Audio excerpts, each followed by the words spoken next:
सभी को नमस्कार। जो भी मेरे प्यारे भाई बहन यहाँ पे सीईटी 12वीं का एग्ज़ाम देने जा रहे हैं दोस्तों, जो आपका 22, 23 और 24 अक्टूबर का है, तो उनके लिए दोस्तों ये क्लास हमारी बहुत ही मज़ेदार होगी। क्योंकि साथियों इस क्लास से हम अपने जैसे भूगोल है, इतिहास है और क्लास 10 से जो आपके प्रश्न बनते हैं उन प्रश्नों का निचोड़ है वो इस क्लास के अंदर मैं आपको बताने वाला हूँ दोस्तों। एग्ज़ाम में आपसे हो सकता है कि यहाँ से प्रश्न छप जाए आपके, तो क्लास को थोड़ा सा देख लेना क्योंकि ज़्यादा बड़ी क्लास नहीं होगी, छोटी सी अपनी क्लास होगी। देखिए टॉप 80 मैंने यहाँ पे क्वेश्चन तो लिखे हैं, लेकिन कुछ क्वेश्चन मैंने आपको कल करवा दिए थे और कुछ क्वेश्चन हैं जो मैं आपको आज करवा रहा हूँ। ठीक है, तो चलते हैं दोस्तों। देखिए आज की हमारी क्लास का शुभारंभ करते हैं पहले प्रश्न से। पहला क्वेश्चन जो हमारे सामने दिया गया है वो हमसे पूछा गया है दोस्तों। देखिए कि राजस्थान में वर्षा कम होने का कारण निम्न में से कौन सा है। राजस्थान में जो हमारी वर्षा कम होती है उसका कारण क्या है। ऑप्शन आपका अरब सागरीय मानसूनी हवाओं के समांतर अरावली पर्वतमाला का होना है, या फिर बंगाल की खाड़ी का मानसून राजस्थान आते आते लगभग सूख जाता है, या फिर राजस्थान में अत्यधिक गर्मी के कारण मानसूनी हवाओं की आर्द्रता नष्ट हो जाती है, या उपयुक्त सभी विकल्प राजस्थान में वर्षा कम होने के सही कारण है। बताओ कि राजस्थान में वर्षा कम होने का निम्न में से कारण कौन सा दोस्तों। तो देखिए राजस्थान में वर्षा कम किसकी वजह से होती है। उपयुक्त सभी विकल्प राजस्थान में वर्षा कम होने के सही कारण है। ठीक है, यानी ऑप्शन ए, बी और सी और डी यहाँ पे क्या हो जाएगा आपका एकदम बिल्कुल 100 का एकदम सही जवाब हो जाएगा। ठीक है, बिल्कुल सभी भाई बहनों को एकदम सही आंसर आए हैं। चलिए अगला प्रश्न देखते हैं। आगे जो क्वेश्चन आपसे पूछा है वो पूछा है दोस्तों कि निम्न में से राजस्थान का कौन सा भौतिक विभाग गोंडवाना लैंड का हिस्सा है। देखो आपने पढ़ा होगा, आपके टीचरों ने आपको 11वीं और 12वीं में पढ़ाया होगा गोंडवाना लैंड पे ऐसे महासागरों का ये निर्माण हुआ, ऐसे वो वैसा हुआ, फिर वैसे बंट गया, वो इधर ये आ गया, ऐसा पढ़ाया होगा आपको। तो बताओ कि कौन सा भौतिक विभाग गोंडवाना लैंड का हिस्सा है। तो गोंडवाना लैंड का जो हिस्सा हो जाएगा मेरे दोस्तों वो हो जाएगा आपका डी ऑप्शन, मध्यवर्ती अरावली पर्वतीय प्रदेश। ठीक है, डी को 2 कर दो। अगला प्रश्न देखिए, निम्न में से दोस्तों पश्चिमी राजस्थान में सिंचाई हेतु किस नहर परियोजना का विकास किया गया है। बहुत ही प्यारा प्रश्न आपका। इंदिरा गांधी नहर परियोजना, चंबल नहर परियोजना, सोम कमला और अम्बा नहर परियोजना, या गुड़गांव नहर परियोजना। पश्चिमी राजस्थान में सिंचाई हेतु किस नहर परियोजना का विकास किया गया है। तो जो नहर परियोजना का विकास किया गया है पश्चिमी राजस्थान में वो किया गया है दोस्तों आपके इंदिरा गांधी नहर परियोजना, यानी आपका ऑप्शन ए यहाँ पे क्या हो जाएगा करेक्ट आंसर हो जाएगा। ठीक है, एक को लो करो भाई। सर जी कुत्ते भौंक रहे हैं। अरे भाई भौंक रहे हैं तो वो बाहर भौंक रहे हैं, नाइट का टाइम है, जैसे इधर उधर से ये रोड है पास में, साधन साधन गुजर रहे हैं अपने, वाहन चल रहे हैं तो उनको देख के वो भौंक रहे हैं। तो आगे प्रश्न आपका कि निम्नलिखित में से कौन सा कार्य वन्य जीव एवं जैव विविधता संरक्षण में बाधक है। बताओ, वनोन्मूलन करना, वन रोपण करना, या अभ्यारण्यों की स्थापना करना, या फिर राष्ट्रीय उद्यानों की स्थापना करना। बताओ दोस्तों कि निम्न में से कौन सा कार्य वन्य जीव एवं जैव विविधता संरक्षण में बाधा है। तो बाधा हो जाएगा कौन सा हो जाएगा भैया आपका ऑप्शन ए सही हो जाएगा, वनोन्मूलन करना। ठीक है, ये क्या आपका बाधा पैदा करता है, ये ऑप्शन को लो कर दो। देखो चाहे आपको प्रश्न आए या ना आए फिर भी आप क्लास देख लेना, बहुत सारे प्रश्न ऐसे हैं जो आपके हूबहू यहाँ छपने वाले हैं। नेक्स्ट क्वेश्चन हमारा है कि सरिस्का वन्य जीव अभ्यारण्य में कौन सी परियोजना कार्यान्वित की गई है। बताओ, हाथी परियोजना है, घड़ियाल परियोजना, शेर परियोजना, या फिर बाघ परियोजना। फटाफट से कमेंट कर दो कि सरिस्का वन्य जीव अभ्यारण्य में कौन सी परियोजना कार्यान्वित की गई है। तो ये की गई आपकी बाघ परियोजना, यानी डी ऑप्शन हमारा क्या हो जाएगा दोस्तों सही आंसर हो जाएगा। ठीक है, अगला प्रश्न देखिए। आगे क्वेश्चन आपसे पूछा है कि महिंद्रा वर्ल्ड सिटी जयपुर को महिंद्रा समूह और रिक्स्थान के बीच पीपीपी माध्यम से विकसित किया गया, यानी पब्लिक प्राइवेट पार्टनरशिप के माध्यम से आपका विकसित किया गया। कौन सा हो जाएगा यहाँ पे। तो देखिए प्रश्न तो आपके एग्जाम में नहीं आएगा, फिर भी आपको मैं बता देता हूँ, ये हो जाएगा आपका RIICO, यानी ये ऑप्शन। ठीक है, चलिए दोस्तों चलते हैं अगले क्वेश्चन की तरफ। अगला प्रश्न आपसे पूछा गया है कि राजस्थान का अक्षांशीय देशांतरीय विस्तार क्रमशः आपका 23 डिग्री 3 से 30 डिग्री बढ़ा है। ठीक है, उत्तरी अक्षांश है, और 69 डिग्री 3 से 78 डिग्री पूरी देशांतर के मध्य है। तो राजस्थान का मानक समय है वो किस देशांतरिका को माना गया है। बताओ, राजस्थान का मानक समय किस देशांतरिका को माना गया है। तो राजस्थान का मानक समय माना गया है वो माना गया है कि 82 डिग्री पूरी देशांतरिका को। ठीक है, ऑप्शन ए हमारा क्या हो जाएगा दोस्तों 68 नंबर क्वेश्चन का क्या हो जाएगा सही आंसर हो जाएगा। अगला प्रश्न पूछा है देखिए कि वह नदी जो मध्य प्रदेश से निकलकर राजस्थान में दक्षिण से प्रवेश करके पश्चिम में प्रवाहित होकर पुनः दक्षिण को मुड़ जाती है, वह नदी कौन सी है। लूणी है, गंभीर, माही, या पार्वती। प्रश्न भाई शानदार आपका। ऐसी नदी कौन सी दोस्तों, तो ऐसी नदी आपकी हो जाएगी माही नदी। ठीक है, ऑप्शन सी हमारा क्या हो जाएगा यहाँ पे करेक्ट उत्तर हो जाएगा। चलिए अगला क्वेश्चन देखते हैं। आगे प्रश्न आपसे पूछा है कि राजस्थान में पाया जाने वाला निम्नलिखित में से कौन सा खनिज भारत में इस खनिज के उत्पादन में पूरे 100% का योगदान करता है। भाई राजस्थान में जो आपका खनिज पाया जाता है, ठीक है, राजस्थान में पाया जाने वाला निम्नलिखित में से दोस्तों कौन सा खनिज भारत में इस खनिज के उत्पादन में पूरे 100% का योगदान करता है, बताओ। तो ये हो जाएगा आपका 70 नंबर क्वेश्चन में राइट ऑप्शन आपका ए ऑप्शन, ठीक है, वोलोस्टोनाइट हो जाएगा, ए को लो करो आप। अगला क्वेश्चन देखिए। आगे प्रश्न पूछा है कि 2011 की जनगणना के अनुसार समग्र जनसंख्या के प्रतिशत के हिसाब से राजस्थान में हिंदुओं और मुसलमानों के बाद सबसे बड़ा समुदाय कौन सा है, बताओ। सिख है, जैन, ईसाई या बौद्ध। अरे भाई जल्दी जल्दी से कमेंट कर दो, इसका सही आंसर क्या हो जाएगा। और देखो भाई साथी, अगर आपको ग्रुप में ज्वाइन होना ना अपना, तो अपना एक व्हाट्सएप ग्रुप है, उसमें ज्वाइन होने के लिए दोस्तों आपको 9057001547 इन नंबरों पर भाई आपको मैसेज करना पड़ेगा और मैं क्या कर दूंगा, आपको ग्रुप में ऐड कर दूंगा, ठीक है। तो चलिए बताइए कि 2011 की जनगणना के अनुसार समग्र जनसंख्या के प्रतिशत के हिसाब से राजस्थान में हिंदुओं और मुसलमानों के बाद सबसे बड़ा समुदाय कौन सा है। तो बड़े समुदाय की बात की गई है तो बड़ा समुदाय हो जाएगा आपका सिख समुदाय, ठीक है, ए को लो करो। चलिए अगला प्रश्न देखते हैं। अगला क्वेश्चन पूछा है कि किस वर्ष में सूरतगढ़ तापीय विद्युत केंद्र की पहली इकाई ने अपना वाणिज्यिक संचालन आरंभ किया। बताओ दोस्तों कि किस वर्ष में सूरतगढ़ तापीय विद्युत केंद्र थर्मल पावर स्टेशन की पहली इकाई ने अपना वाणिज्यिक संचालन आरंभ किया। तो ये आरंभ किया था दोस्तों आपके फरवरी सन 1999 में। सर जी ये प्रश्न तो हमें आ ही नहीं रही हैं भाई, कोई दिक्कत नहीं है, नहीं आ रहे हैं तो आप क्लास को लगाओ तो सही, नहीं आ रहे हैं तो अगर आते तो आप मेरे पास क्यों आते। चलो अगला प्रश्न देखते हैं। नक्की झील के पश्चिमी तट के ऊपर पर्वत पर एक ऐसा विशाल शिलाखंड है जिसकी आकृति दोस्तों मेंढक जैसी है, लेकिन यह आकृति क्या कहलाती है, प्रश्न आपका ये पूछा है।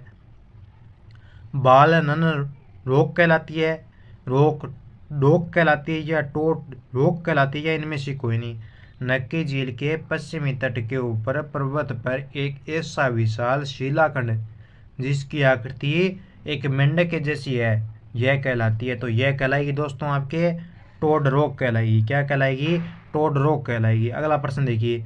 2011 की जनगणना के अनुसार राजस्थान के बारे में निम्नलिखित में से कौन सा कथन सही है, बताओ। अनुसूचित जनजाति जनसंख्या का कुल जनसंख्या का 13.5% है, या फिर कुल घरेलू उद्योग के श्रमिक कुल श्रमिकों के प्रतिशत का 16.5% है, या फिर कुल कृषि मजदूर कुल श्रमिकों के प्रतिशत का 45.6% है, या फिर कुल कृषक कुल श्रमिकों के प्रतिशत का 2.4% है। बताओ 2011 की जनगणना के अनुसार राजस्थान के बारे में निम्नलिखित में से कौन सा कथन आपका सही है। तो सही कथन आपका अनुसूचित जनजाति जनसंख्या का कुल जनसंख्या का कितना है, 13.5% है, यानी ए ऑप्शन हमारा क्या हो जाएगा, यहाँ पे सही उत्तर हो जाएगा, ठीक है। अगला प्रश्न देखिए। आगे जो आपसे क्वेश्चन पूछा है वो पूछा है कि राजस्थान के निम्नलिखित में से किस जिले को राजस्थान की खाद्य टोकरी के रूप में जाना जाता है। फटाफट से आप कमेंट करो दोस्तों कि राजस्थान के निम्नलिखित में से किस जिले को राजस्थान की खाद्य टोकरी के रूप में जाना गया है। तो देखो भाई मेरे राजस्थान की खाद्य टोकरी के रूप में जाना गया है, वो जाना गया आपके श्री गंगानगर जिले को। किसको जाना गया है, श्री गंगानगर जिले को खाद्य टोकरी के रूप में जाना गया है, यानी ऑप्शन बी हमारा क्या हो जाएगा, यहाँ पे सही उत्तर माना जाएगा। आगे क्वेश्चन देखिए। आगे प्रश्न आपसे पूछा है कि राज्य की कार्यपालिका से संबंधित प्रावधान के किस भाग में है, बताओ। राज्य की जो आपकी कार्यपालिका है इससे संबंधित जो आपके प्रावधान है ये संविधान के दोस्तों किस भाग में है। तो ये संविधान अपने भाग 6 में है। कौन से भाग में, संविधान भाग 6 में, यानी बी ऑप्शन हमारा करेक्ट हो जाएगा। और ये प्रश्न जिस भी साथी ने सही किया ना वो वाकई में तारीफ के काबिल है, ठीक है। आगे चलते हैं। आगे प्रश्न पूछा है कि राज्य के महाधिवक्ता की नियुक्ति कौन करता है दोस्तों। मुख्यमंत्री, मुख्य सचिव, राज्यपाल या इनमें से कोई नहीं। देखो महाधिवक्ता की, तो महाधिवक्ता अपना उसकी नियुक्ति कौन करेगा, तो इसकी नियुक्ति अपने राज्यपाल करता है। कौन करता है, राज्यपाल इसकी नियुक्ति करेगा भाई, ठीक है। कौन करेगा, राज्यपाल करेगा। ऑप्शन सी करेक्ट हो जाएगा। अगला सवाल देखिए। सर्वाधिक अवधि तक राजस्थान विधानसभा के अध्यक्ष कौन रहे। वेरी वेरी इंपॉर्टेंट क्वेश्चन है कि सर्वाधिक अवधि तक राजस्थान विधानसभा के अध्यक्ष कौन रहे। रामनिवास मिर्धा रहे, यशोदा देवी रही, दीपेंद्र सिंह रही या लक्ष्मण सिंह रहे। फटाफट से आप कमेंट कर दो कि सर्वाधिक अवधि तक राजस्थान विधानसभा के अध्यक्ष कौन रहे। तो सर्वाधिक अवधि तक राजस्थान विधानसभा के अध्यक्ष रहे दोस्तों आपके कौन भाई, रामनिवास मिर्धा रहे, ठीक है। ए ऑप्शन को लो करो।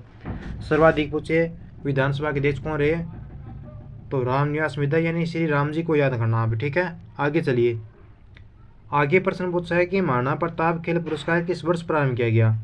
बताओ, 1986-83 के दौरान, 1982-83 के दौरान, 1992 और 93 के दौरान, या फिर 1989 और 90 के दौरान महाराणा प्रताप खेल पुरस्कार की बात की गई है। तो महाराणा प्रताप खेल पुरस्कार जो आपका प्रारंभ किया गया दोस्तों, ये प्रारंभ हुआ था आपके सन 1982 और 83 के दौरान। ऑप्शन बी हमारा क्या हो जाएगा, इसका एकदम सही उत्तर माना जाएगा। अगला प्रश्न देखिए, आगे क्वेश्चन आपसे पूछा है कि राजस्थान के राज्य पुष्प रोहिड़ा का वैज्ञानिक नाम क्या है? बताओ, लिलियम है, टिकोमेलांडुलेटा है, या हेलियंस है, या फिर साइडियम है, गुआजवा है, जो भी है छोड़ो इसको, ठीक है।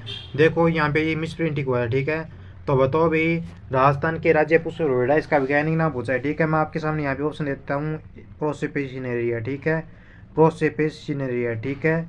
यहाँ पे ये टिकोमेलांडुलेटा ये तो हो ही गया सी का, ठीक है।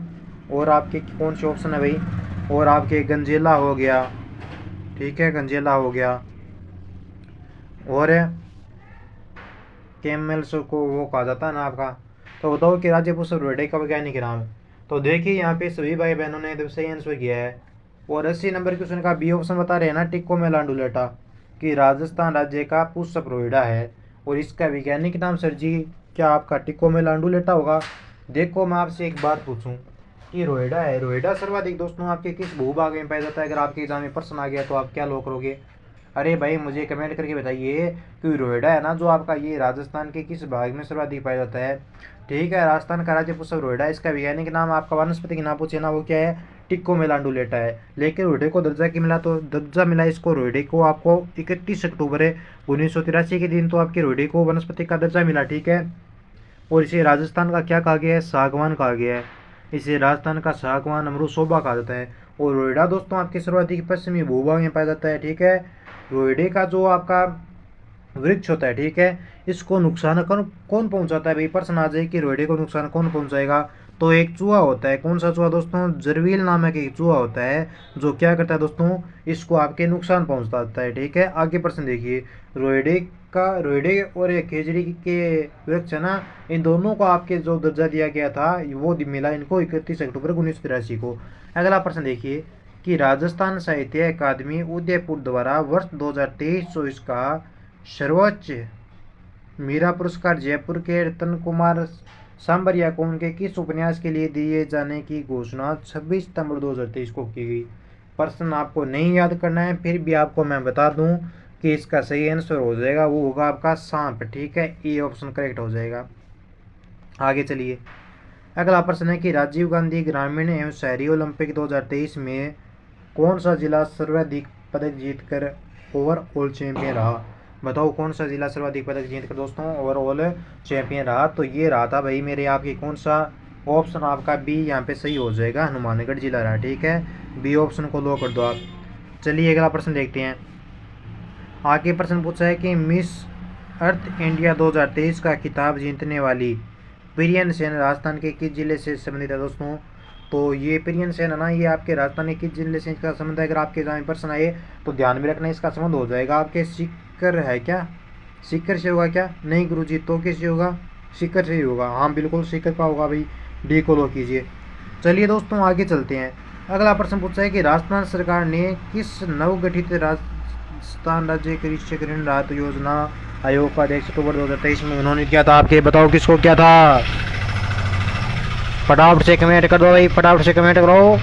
तो 84 नंबर क्वेश्चन का जो भी मेरे भाई बहन ऑप्शन यहाँ पे क्या करें दोस्तों, सी लो करें, उनका सही आंसर हो जाएगा, ठीक है। चलिए आगे, राजस्थान के 16वीं विधानसभा के लिए नेता प्रतिपक्ष किसे चुना गया? अरे भाई राजस्थान की जो आपकी 16वीं विधानसभा इसके लिए प्रतिपक्ष के रूप में जो नेता चुना गया वो किसे चुना गया? सर जी इसके रूप में नेता तो चुना था आपके गुरुजी टीकाराम जूली को। बिल्कुल बी को लो करो आप, ठीक है। अगला प्रश्न देखिए, राजस्थान में पहला रेल मार्ग प्रारंभ किया गया? बताओ राजस्थान का पहला जो आपका रेल मार्ग है दोस्तों ये कहाँ से प्रारंभ किया गया? सर जी ये तो आगरा पोर्ट से बांदीकुई के मध्य प्रारंभ हुआ। बिल्कुल दोस्तों आपका सही आंसर बी नंबर ऑप्शन हो जाएगा, ठीक है। मतलब बात सीधी सी ये है अपनी कि आप पढ़ाई करने लगे हो, आंसर बता रहे हो तो पढ़ाई करने लगे हो भाई, ठीक है। अगला प्रश्न देखते हैं, बिजोलिया किसान आंदोलन के प्रणेता किसे कहा जाता है भाई? विजय सिंह पति को, केसरी सिंह बारट को, या जवाहरलाल बजाज को, या अर्जुन शेट्टी को। तो बिजोलिया किसान आंदोलन के प्रेरणा पूछे आपसे, प्रणेता पूछे तो ये विजय सिंह पति का। ठीक है, अगला प्रश्न देखिए। अगला प्रश्न पूछा है कि बड़वा ग्राम से प्राप्त यूप स्तंभ अभिलेख है, ये किस वंश गण से रिलेटिव है आपके? मोकरी वंश का है, पथियार वंश का है, योधेय का है, या फिर अर्जुनायन का है? तो बड़वा ग्राम से जो आपका जो आपका स्तंभ है, यूप स्तंभ, ठीक है, इसका जो संबंध है वो आपके मोकरी वंश से हो जाएगा। ठीक है, यानी हमारा यहाँ पे सही उत्तर हो जाएगा दोस्तों, वो होगा हमारा ए ऑप्शन। ठीक है, आगे चलते हैं दोस्तों। अगला प्रश्न देखिए कि गणेश्वर सभ्यता किस नदी के किनारे है? आयन नदी, बनास नदी, कांतली नदी, या कोठारी नदी? गणेश्वर सभ्यता मैंने आपको कितनी ना जाने कितनी बार मैंने आपको बताया कि अरे भाई गणेश्वर सभ्यता, कांतली नदी, सी ऑप्शन आपका करेक्ट होगा। आगे चलते हैं दोस्तों कि राजस्थान का पहला स्पाइस मसाला पार्क स्थापित किया गया था, बताओ कहाँ पे स्थापित हुआ? उदयपुर में हुआ, कोटा में हुआ, जयपुर में हुआ, या जोधपुर में हुआ? राजस्थान का पहला स्पाइस पार्क पूछे वो जो आपका कहाँ पे स्थापित किया गया, तो दोस्तों इसका सही आंसर हो जाएगा, वो कौन सा हो जाएगा भाई मेरे? ये हो जाएगा आपका दोस्तों जोधपुर वाला। ठीक है, यानी जोधपुर हमारा इस क्वेश्चन का क्या हो जाएगा भाई? सही आंसर हो जाएगा। चलिए दोस्तों आगे चलते हैं, अगला प्रश्न देखते हैं। अगला प्रश्न हमसे पूछा गया है कि श्रीमती रमा देवी राजस्थान के किस किसान आंदोलन से संबंधित है? बताओ भाई, फटाफट से कमेंट कर दो। अरे भाई ये वाहन वाले भी है ना, अजीब करते हैं यार, परेशान करते हैं बार बार। श्रीमती रमा देवी राजस्थान के किस किसान आंदोलन से जुड़ी है? तो रमा देवी जुड़ी है दोस्तों आपके बिजोलिया किसान आंदोलन से। ठीक है, बी ऑप्शन हमारा सही माना जाएगा। अगला प्रश्न देखते हैं कि महाराणा प्रताप के हाथी का नाम क्या था? बताओ, राम प्रसाद था, वीर प्रसाद था, चेतक था, या मर्दाना था? महाराणा प्रताप के हाथी का नाम पूछे तो आपका क्या हो जाएगा? हल्दी घाटी का युद्ध कब हुआ? सर जी हल्दी घाटी का युद्ध होता है अपने कब है? 18 जून 1576 को। ठीक है, हाँ, प्रताप के हाथी का नाम राम प्रसाद था। ठीक है, बिल्कुल। मर्दाना किसके हाथी का नाम था? नीचे कमेंट करके बताओ आप। चलिए अगला क्वेश्चन देखते हैं। आगे प्रश्न पूछा है कि बाड़मेर में इलोजी की बारात किस अवसर पर निकाली जाती है? बताओ। अरे बाड़मेर में दोस्तों इलोजी की जो आपकी बारात की निकाली जाती है ना, ये किस अवसर पर निकाली जाती है? तीज के अवसर पर, होली के अवसर पर, गणगौर के अवसर पर, या दशहरा के अवसर पर? तो इलोजी की जो आपकी सवारी निकलती है दोस्तों, ये निकलती है आपके होली के अवसर पर। ठीक है, ऑप्शन बी हमारा क्या हो जाएगा? करेक्ट उत्तर हो जाएगा। अगला प्रश्न देखिए, बिश्नोई संप्रदाय का संस्थापक कौन था आपका? धनाजी है, चरणदास जी है, दादू जी है, या जाम्बो जी है? तो जाम्बो जी किसके संप्रदाय का है? कमेंट करो भाई फटाफट से। जाम्बो जी, बिल्कुल सही आंसर आपका जाम्बो जी हो जाएगा। ठीक है, चलते हैं दोस्तों अगले प्रश्न की तरफ। आगे देखिए, आगे प्रश्न है कि संत मीराबाई का जन्म स्थान कुड़की वर्तमान में राजस्थान के किस जिले में? दोस्तों उदयपुर में है, चित्तौड़गढ़ में है, राजसमंद में है, पाली में है?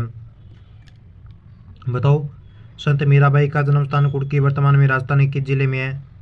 तो ये जो आपका वर्तमान में जो आपका राजस्थान के किस जिले में कुड़की वर्तमान में पूछे ना आपसे, तो ये हो जाएगा दोस्तों आपके पाली जिले में। ठीक है, ऑप्शन डी हमारा क्या माना जाएगा? यहाँ पे सही उत्तर हो जाएगा। अगला प्रश्न देखिए दोस्तों, आगे प्रश्न है कि दशहरे पर किस वृक्ष की पूजा होती है? तो दशहरे के दिन दोस्तों आपके खेजड़ी वृक्ष की पूजा होती है। किसकी होती है? खेजड़ी वृक्ष की, यानी आपका ऑप्शन जो भी खेजड़ी लोग रहना यहाँ पे साथी, उनका सही माना जाएगा। अगला प्रश्न देखिए, सामाजिक सुधार के लिए दोस्तों जमा जागरण अभियान है, ये किस लोक देवता के द्वारा चलाया गया? क्या बाबू जी के द्वारा, तेजा जी के द्वारा, घोगा जी, या रामदेव जी? तो जमा जागरण अभियान दोस्तों आपके बाबा रामदेव जी ने चलाया। किसने चलाया दोस्तों? बाबा रामदेव जी ने आपके जमा जागरण जो अभियान है ये चलाया था। ठीक है, अगला प्रश्न देखिए, आगे प्रश्न है कि राजस्थान का मरुस्थल किस नाम से जाना जाता है? बताओ, गोबी के नाम से, सहराग के नाम से, कलहारी, या तार के नाम से? एक गोबा और एक गिब्बी भी होता है दोस्तों। गिब्बी क्या है भाई? आपके जैसे पश्चिमी अपने राजस्थान का राज्य सब क्या रोहिडा का, ऐसे क्या है, गिब्बी को भी एक देश ने अपनाया था। क्या गुजरात में अपनाया गया था क्या? बिल्कुल। चलिए आगे बात देखते हैं, राजस्थान का मरुस्थल था। ठीक है, सही आंसर। आगे है, कौन सा मेला भाद्रपद मास में आयोजित किया जाता है? बताओ, जसवंत पशु मेला, बाणगंगा मेला, गुडला, या फिर है भरतरी का मेला? गुडला कब से स्टार्ट होता है भाई? तो ये तो होगा आपका भरतरी का मेला, डी ऑप्शन हमारा सही हो जाएगा। गुडला इसमें क्या होता है दोस्तों? गुडला में, ठीक है, इसमें होता है एक आपका ऐसे घड़ा। ठीक है, ये घड़ा है आपका। ठीक है, इस घड़े के अंदर दोस्तों यहाँ पे रखा जाता है क्या? दीपक। यहाँ पे दीपक रखा जाता है एक बीच के मध्य में, और फिर इसके ऊपर से ऐसे तीर से क्या किए जाते हैं? छेद किए जाते हैं। ठीक है, ऐसे इस घड़े के तीर से छेद किए जाते हैं। अब ये जो दीपक है ये किसका प्रतीक है पूछे तो ये तो है आपके सातल देव का प्रतीक, ठीक है, सातल देव का प्रतीक है ये।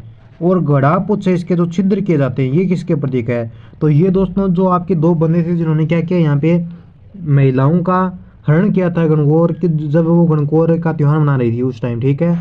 तो उसका नाम क्या था, मेरे माइंड पे नाम नहीं आ रहा है, वो इसका सही आंसर हो जाएगा। वो दो भाई थे आपके, शायद वो दोनों ही जोधपुर से थे आपके। देखता हूँ, मैं सोचता हूँ भाई, जो भी याद आता है तो मैं आपको बता दूंगा, ठीक है। आगे प्रश्न देखिए, इंडोनी लोकगीत है गाया जाता है दोस्तों, तो इंडोनी लोकगीत है ये तो भाई महिला अपने कुएं से पानी ले लाती है ना उस टाइम गाते हैं भाई। ऑप्शन सी हमारा सही माना जाएगा। चलिए आगे चलते हैं।